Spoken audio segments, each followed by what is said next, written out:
The Organization of Eastern Caribbean States has launched a program to reduce the island's massive food import bill. The grouping hopes to reduce the annual expense by $200 million with a plan that includes tackling rural poverty and underdevelopment and unemployment. Allison Kentish now reports in St. Lucia.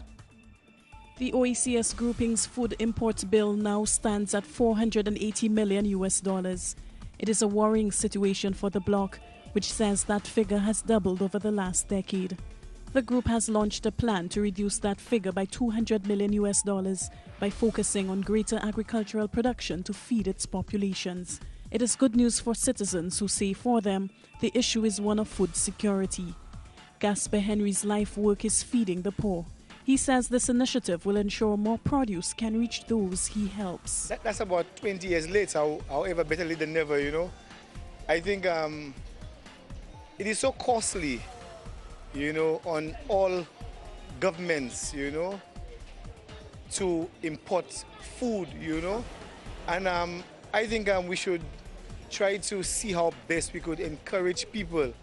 I think the state should make land available so people can plant more. I think it could even help me also, But we have to produce a lot because then again, the hotels and the other entities saying, well, boy, the reason why they have to import because the farmers can't really, meet their demands.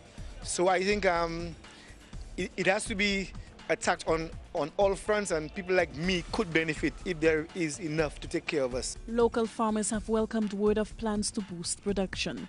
Trevor Dwakising has been a farmer most of his life. He's one of a few farmers who have been speaking out on what can be done to help step up production figures.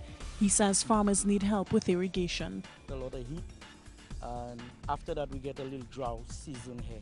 But we're doing very well in the area. If we had some irrigation, we could do better. Sometimes we plant when the hurricane hit us, that's where it passed. But after the hurricane, we can plant, but certain time the soil is very rich here. But after the sun hit us, we need some water. The Director General of the OECS says the capacity to feed its people is a fundamental responsibility of any society. The goal of the program is to cut the import bill in half within the next 3 to 5 years. The OECS is hoping that the new plan will result in greater levels of food production and happy farmers and consumers. Allison Kentish, Telesur, St. Lucia.